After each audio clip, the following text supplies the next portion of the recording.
Hey everyone, it's FLAK. What an incredible reveal trailer for Battlefield 2042.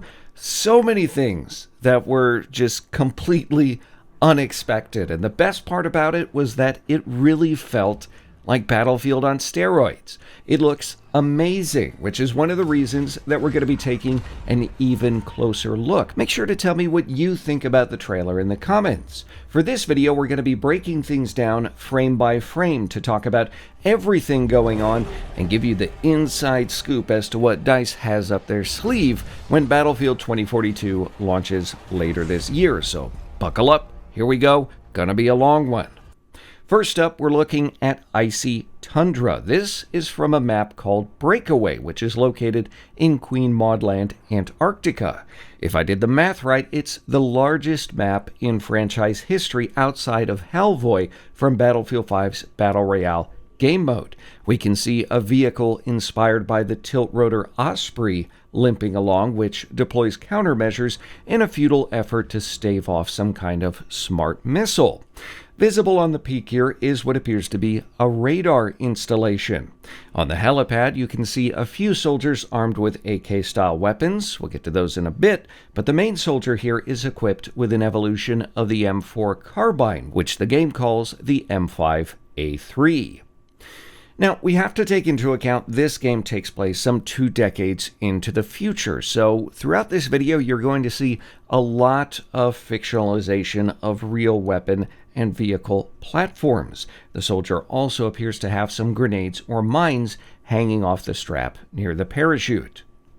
As the Osprey type craft crashes, we're reminded that DICE and EA promised a love letter to Battlefield fans with this game, and the next few shots really remind me of the jump on Davamon Peak in Battlefield 3. This guy also bites it in the most only in Battlefield way possible. This shot reiterates just how large this map is, and you get a real great feel for scale here. Next, we see the soldier deploy a wingsuit. Now, it's important to know that wingsuits are not available to everyone in Battlefield 2042. Instead of traditional classes here, we have specialists, and the wingsuit is available to some of them. The next map featured here is actually the smallest in the game. Let that sink in for a minute. This is called Kaleidoscope, and it's set in Sogdo, South Korea. Lots of Siege of Shanghai vibes here from Battlefield 4. As far as I know, you won't be able to destroy the skyscrapers, but devs say that there is of course going to be plenty of destruction. The next shot showcases an airdropped robot dog. Now you can call in any number of vehicles and other gear in Battlefield 2042. It will kill whoever it lands on, so these two were actually quite lucky. The robot dog is armed. No word on if you can pet it or not, but I do love the cool detail here of this spinning optical sensor as it checks its surroundings. It really kind of brings it to life. It's clearly got a rack or a seat in the back, so you might even be able to ride it. I don't know. I'm not sure if this is a controllable robot or if it uses AI to function in the game. The next few shots take place in what is probably a museum, and I'm talking about that big building in the middle of the Kaleidoscope map, and we can see some frenetic close quarters combat as well. Here we get our first look at armor in Battlefield 2042. Like the other weapons and vehicles, this tank appears to be a natural evolution of modern-day vehicles, and this might be a little controversial, but judging from appearances alone, I guess the inspiration for this vehicle was actually the M1 Abrams. Now, I'm sure you're going to see some flavors of the German Leopard 2 and maybe the Israeli Merkava in there, but I took a lot of time looking at everything from crew positions to exhaust before settling on the Abrams. I think the composite armor shapes here are a bit of a red herring. In the background, you can see the stern of a massive tanker ship, which is the main focus of the map Discarded, set in Alang, India. After a tank is struck, we see a controlled demolition of the side of the cargo ship. Developers had hinted that there are a lot of player-controlled events on the maps, ranging from raising bridges to bollards, so it's possible this destruction here has been initiated by a player, which of course has some dire consequences for those who are below this massive wall of steel. This soldier is carrying an evolution of the Chris Vector submachine gun, which has been dubbed the K-30 in-game. I assume when this chunk of the ship is dropped, it opens up a new area for combat, or at least makes it more accessible. Devs say the ship in question has a secret inside, a spy submarine. The next section of the trailer looks pulled straight out of Call of Duty's classic shipment map. It's called Manifest, and it's set on Brawny Island in Singapore. Ironically, Manifest is one of the larger maps in Battlefield 2042. It's even bigger than the Battlefield 3 classic map, Caspian Border. Developers worked hard here to create the potential for a wide variety of combat in-game, and other parts of the map are much more open. I'll also point out that the cranes on these maps do move some containers during the match, and you can even ride on them. The soldier in the front appears equipped with an evolution of the AK-12. Behind him, this soldier is probably holding a Remington 870 shotgun. Weapons are not tied to specialists in Battlefield 2042, so you get to choose the weapon you want. Similarly, you can also change weapon attachments on the fly in-game. That is huge. If you're headed for close combat, you can just swap out scopes, maybe add a foregrip for some better hipfire accuracy. That's revolutionary for an FPS game. And this map also looks like it takes place at dusk. In the ambush, we can see taking dog tags will make a return. No word on counter knifing, please no. I also want to rewind that back for a second. This patch here likely stands for no pats or non-patriated. In the Battlefield 2042 universe, weather and technological failures fractured the globe. No pats are refugee fighters from the remnants of countries, fighting for a place once the dust settles. In the next scene, I'm not sure if this is Breakaway or another map, but fighting takes place among massive ice formations. We can spot a hovercraft, likely inspired by the Griffin 2000. It is quite a bit smaller than that, but it's not uncommon for developers to tweak things for gameplay reasons. It's also armed, which you can see the turret up top here, and it does appear to handle like a hovercraft, which will provide a unique challenge for players. Meanwhile, this is a Penguin. No, not the vehicle, over here. That vehicle is based on the Ripsaw. You might remember it made an appearance in the Fast and Furious franchise. Again, this variant is armed, and its real-world counterpart can hit over 60 miles per hour. Next is an overview of a map called Orbital, and it's set in Kourou, French Guiana. This was the map showcased in the earlier leaks. You might be wondering what everybody is fighting about here. Well, in the Battlefield 2042 storyline, some kind of event knocked out most of the satellites in orbit, leaving most countries isolated and blind. Thus, getting a new satellite in orbit represents a huge strategic advantage. So, as the rocket launches, we can see soldiers fighting all the way up the launch pad. A reminder that PC and next-gen consoles support battles with 128 players. The vehicle you're driving here is a light four-wheel truck, but it's proven difficult to pin down exactly what it is.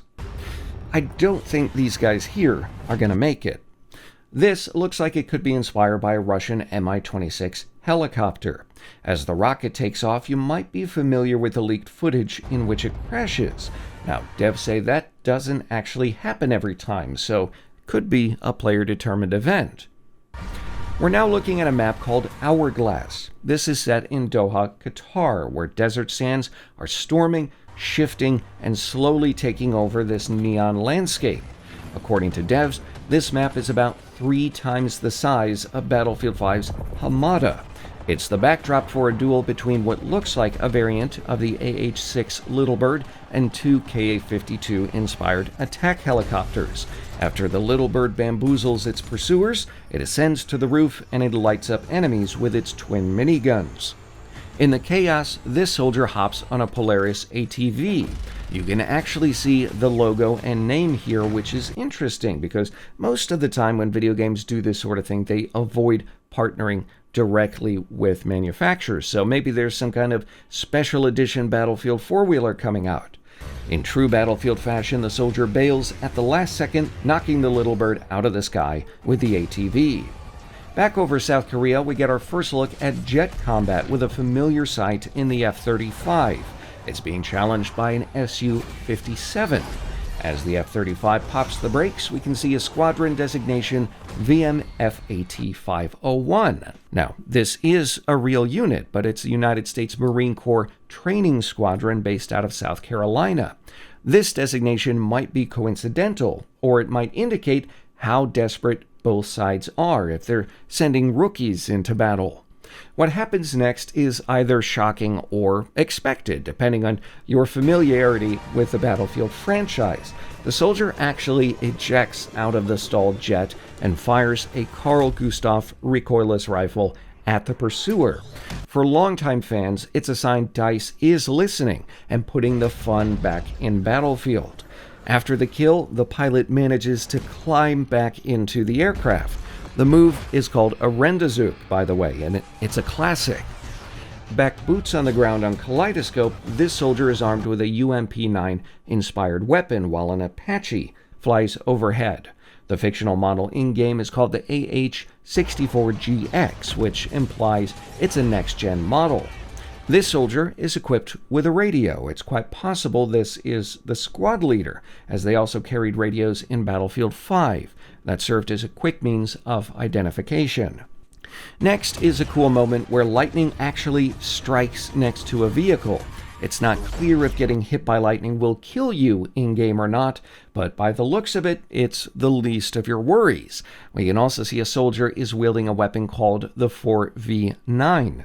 That is an assault rifle that looks loosely based on the Remington R4. Behind him, a soldier totes a semi-automatic marksman rifle, probably inspired by the Chinese QBU-88. The tank on the right here, based on the Russian T-34 Armata. Similarly, there's that light strike vehicle in the background. Again, not sure what it is, but it showcases a quick way to get around the sprawling maps. Now you're staring down a massive tornado. Devs say that these twisters take different routes through the map when they appear, sucking up everything in their path, including vehicles and people. This soldier's equipped with a belt-fed light machine gun. I'd say it's probably developed from the MG5 in the game's storyline. Meanwhile, another soldier carries what looks like an FN Scar. In her chest holder is a special dart weapon called the S21 Surette pistol. This can be used to heal teammates, and it's a unique gadget to that particular specialist. The next shot brings back the tuk-tuk from Battlefield Bad Company 2's Vietnam expansion. And I gotta say, this is one of my favorite moments in the trailer. Suddenly, a sign drops from the sky. Developers say the Twister in Battlefield 2042 can drop debris and vehicles across the map to lethal effect. It's still just incredible to see soldiers and vehicles sucked up by this thing. I honestly saw this and cannot believe this is a real thing that is in a game. What a testament to how far technology has come. I also love this little joke here. Why walk when you can fly? Developers say you can actually use the tornado to traverse the map. And I spent quite a while here looking at debris, hoping to see a dinosaur or something flying around in there, but to no avail. I'm sure there'll be plenty of Easter eggs when the game launches on October 15th later this year. Before then, we got EA Play Live on July 22nd. I'll expect to see some more details, maybe another trailer, and we'll certainly hear more about the other experiences that DICE has planned for Battlefield 42. Other tidbits of info, open beta coming later this year. Pre-orders get you early access to that. But before you go, tell me what you think of the reveal. Did you love the trailer? What was your favorite part? Tell me down below. I'll be digging more into this reveal event stuff in the coming days, so if you enjoyed this video breakdown, make sure to leave a like and subscribe. Tap the bell for notifications, and if you want to support the channel, keep your money, share this video. As always, thanks for watching.